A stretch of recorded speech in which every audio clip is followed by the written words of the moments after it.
Welcome to the Color Timer podcast. I am your host, Vincent Taylor. This is the podcast where we speak to professionals who work with color. Today, we're speaking to a man who needs no introduction, Mr. Peter Doyle. Peter is a colorist who has worked on everything from the Lord of the Rings Trilogy, Harry Potter, very recently Creed 3, beautiful film.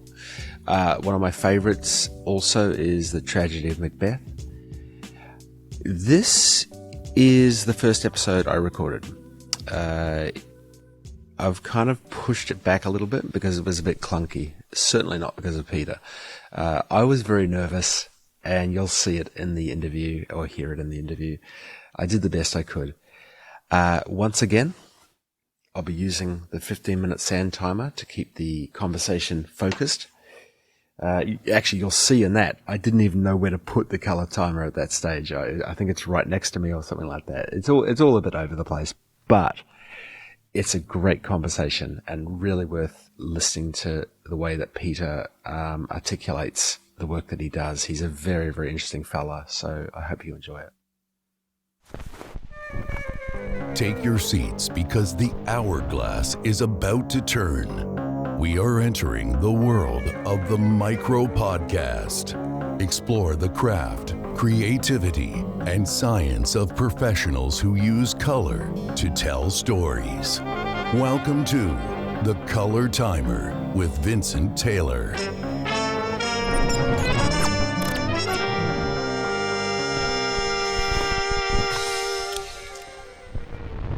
Peter, welcome, and thank you for taking time out to have a chat to me. Oh, thank you. It's good fun to be here. I've developed this little idea, and I've got my little color timer here to make it all very dramatic, and to keep our chat within the 15 minutes. We'll see how we go. Are you ready? I'll pretend I'm on Jeopardy. I'll send you a list of prizes later. All right. Well, here we go. I've officially turned the color timer, and the first one is a pretty simple question. How would you explain your job?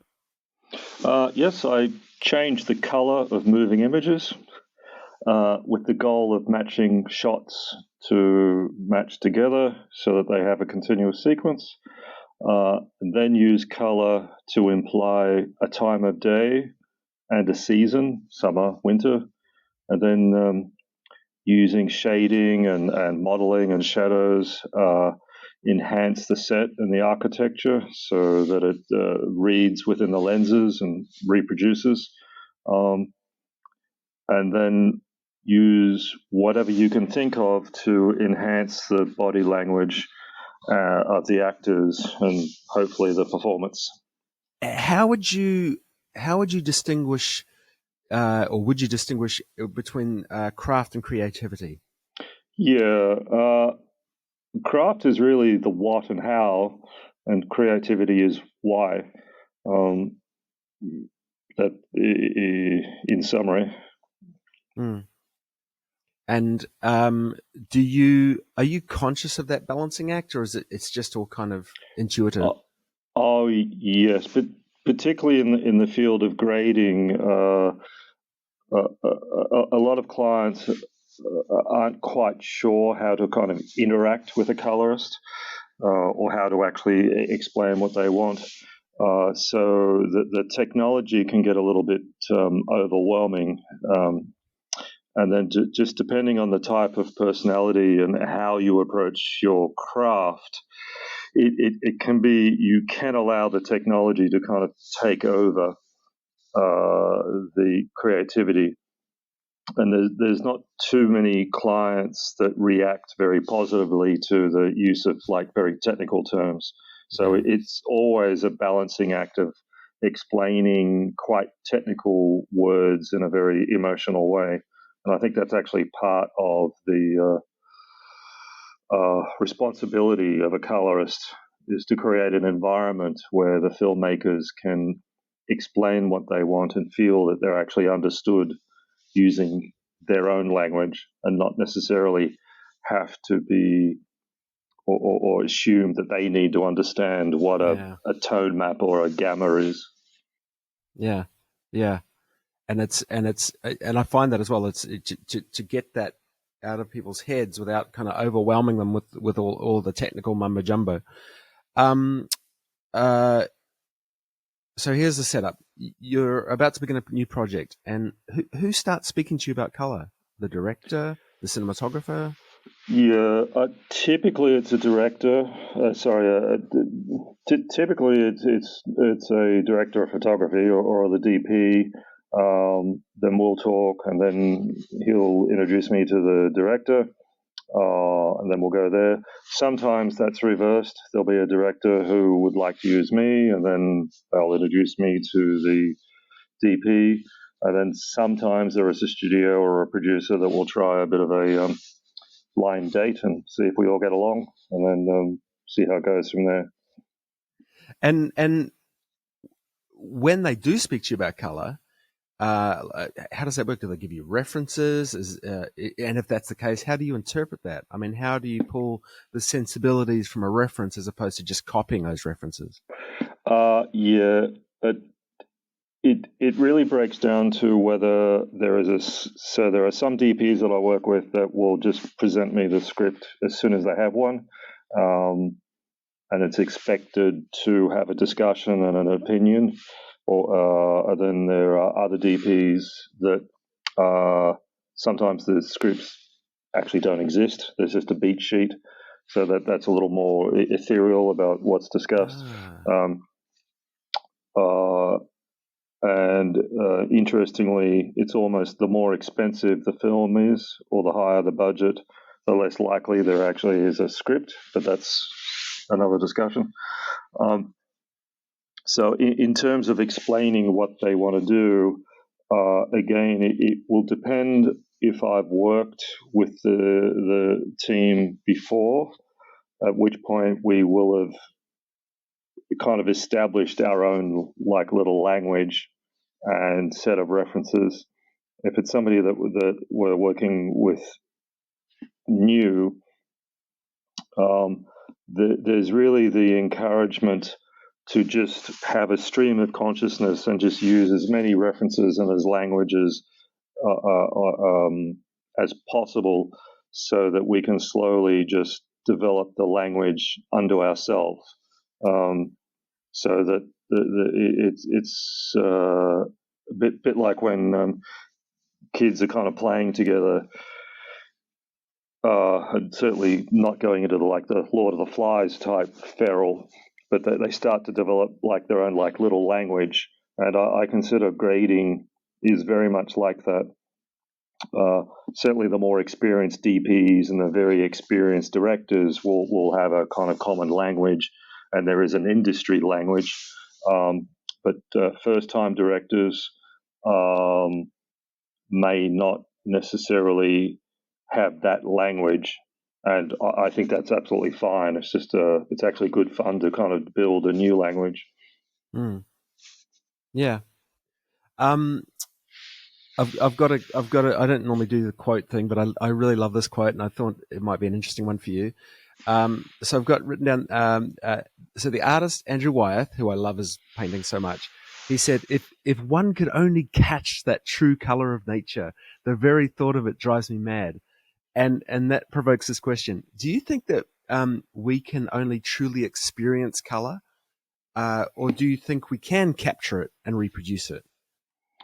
Well, I think unless you're building a truly immersive environment or immersive experience, color is you will by definition be decontextualizing the color. So if you create a scene and then try to reproduce it, by definition you have now decontextualized it from the four other senses. So you won't smell it, you won't feel it. So unless you're doing smell-o-vision or something, and then you just have the technical considerations of which you actually have no control on, which is light and chromatic adaptation, and then you have metameric failure. So no matter what the reproducing media is that you choose, there will be compromises. And then the last is, in fact, the cultural responses that your imagery will be invoking. So to reproduce a color is extremely dependent on the environment and the context with which you have captured that color, but then you are reproducing that color. So you have this almost arrogant assumption that the viewing audience will react to that color culturally the same way that you do. I mean, you yourself have worked in the Asian markets quite a lot, so the whole reaction to green and red is very different to a Western environment. Wow. And yes. I think that the best example on a very, very simplistic level is the reproduction of a wedding in terms of photos is a completely different experience back in, say, the 80s and 90s if you chose Kodak stock or Fuji stock. So I think it will always be a reproduction because unless you're trying to build a completely immersive environment. That's fascinating. Like those other factors, of course, they come into play. That's amazing. Metameric failure. What is that? It's in simple terms that the reproduction of color will look different depending on the lights that it's reproduced. The most famous would be like a black party dress. Depending on the fabric, will look magenta, maybe under sunlight, whereas it will look tungsten inside. And it's also dependent on people. So two people can view the same. If you have like an organic pigment, a red will reproduce and be received as red by kind of both people. If that red is reproduced on, say, an OLED or a narrow band laser projector, different people will actually receive that and perceive the red as, in fact, different versions of red. And that's sort of one of the problems with laser projectors at the moment, that three people can all sit in the same room and look at the same image, but actually see the colors as slightly different. And because that doesn't necessarily happen in nature as such, because you're not reproducing it, it becomes a problem. I mean, it's a huge consideration, say, in the car industry for the colors of cars, but it's becoming quite a thing now with the move to laser projectors, and then you have like Dolby Vision's answer by having 6 primaries and the barcode projector. So that all means that to just reproduce a color can get a little tricky. This prompts another question in my brain. We can do different things with color grading, right? We can do so many different things. Why is it that a color grade can continually be different? Why doesn't it ultimately go, you know what, I've seen that look before. Oh, I've seen that look. But the work you do, everything you do, I go, man, that's a different look again. How can there be so many variables for a look? Well, I guess I'm personally really driven by why, as opposed to an homage is not to do an homage. I think is a great technical exercise, and it's actually really good fun, and it's also a very good way to learn and to practice, and to again actually just teach yourself to be able to get back to why. The challenge there is that you can be perceived as, in fact, being somewhat technical. So it's almost like you have to do that in the background, or in fact, be a closet techno nerd. So in terms of the different looks, that's because I don't really approach it as a look. It really, at least on the more what I would consider the more successful grades I've done, it's really been approached from a very political and a very contextual as pretentious as that sounds, from a viewpoint as in, if for example, Tragedy of Macbeth, when Bruno and Joel made the approach, and it was like, we're going to do Macbeth, and okay, and we're going to do it black and white. It's like, okay. And then because we had developed a shorthand over the previous films, it was like, okay, are there any kind of buzzwords? And the buzzwords were really minimalist, pure, and free of sentimental or homage-like artifacts. It wasn't to feel vintage in any way. And then the last word from Bruno, the Delbano, the DP, which was echoing the words of Joel, who was echoing his own adaptation, was, it's all about the rhythm. So if you ask why, and we take, say, something like, so why does Macbeth look the way it does? It's not about, well, it looks like St. Joan of Arc or any like the classic black and white films. It's more like, why did we get there? And the core or the political or the contextual was that Joel was completely enamored with the rhythm of Shakespeare's writing. And then that became an adaptation in terms of the script. So therefore, the Fran and Denzel were delivering their lines with that in mind, so it was all about the rhythm. And then likewise, that then became part of the body language of where they move. And then Bruno was interpreting that rhythm and the blocking so that there were like waves and so forth. So then if I take the concept of rhythm, well, rhythm is a sine wave or a triangle wave, and therefore that's light, so therefore it's shadow. Wow. And therefore you can simply say it's like a gamma curve or an S. So when I say why, it's not like a petulant child just saying why. It's more like to just keep what is the essence or the kind of what was the intellectual attraction but to this particular project by the core filmmakers, which is, typically way back to, the script writer and what is the story. So then if the story, or for example, we take Inside Llewyn Davis with Joel and Ethan, why did they write this story? Well, the why is about sadness and loss. So then that means that you can then come up with your own interpretation of what is sadness. So then, and loss. So, for example, I just interpreted loss as, well, there's a loss of color and a loss of life. So what would happen if you lose the color, but within the discipline of, well, it's set in the 60s and our memory of 60s, and obviously the very famous Bob Dylan album cover, Walking Up the Street, was a black and white, but the original photo was color.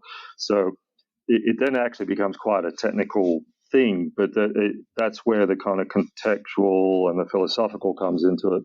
So that's perhaps why I would like to think my grades tend to be very different, because I'm not overlaying the same technique. The technique is truly what it is. It's technique. But if you go after the story to ask why, and then work with the person who's lighting this thing, and to help them reproduce that light, then I think that will take you somewhere that feels a little more holistic and a little more, in a funny way, it feels a little more obvious. As in, well, of course, that's how it should look. Man, I'm just going. My friend said to me, I told him about the idea of doing the podcast. And he goes, "What are you going to do when the sand timer runs out and you're on a really good vein?" I'm going, I know, I don't know. And now I feel like I'm in this dream and I don't want to wake up because this is freaking amazing hearing all this. And I've got so many other questions, but I can't do them. Those are the rules. Yep. Oh my gosh, Peter, I was so anxious and nervous before I started talking to you because I'm in awe of the work that you do, and I mean that I mean that sincerely. I've been following your work for so many years, and I find it very inspirational. Thank you for coming on and having a chat to me. I really am grateful. Sure. No, thank you. Thank you very much. It's been a privilege. Thank you so much, Peter Doyle. Thank you for putting up with my anxiousness, my nervousness, my clumsiness, all of that kind of stuff. What do you do? You know, when you're really in awe of someone, I find it really hard to just kind of pretend or hide that. But it was a great conversation, and he's such a fascinating man. Thank you also to my executive producer, MixingLight.com, and my friend of the show, Filmlight, and to my producer, Kayla. And thank you for listening, and like, subscribe, do all that kind of stuff because it does help. All right. See ya. The Color Timer, a micro podcast experience.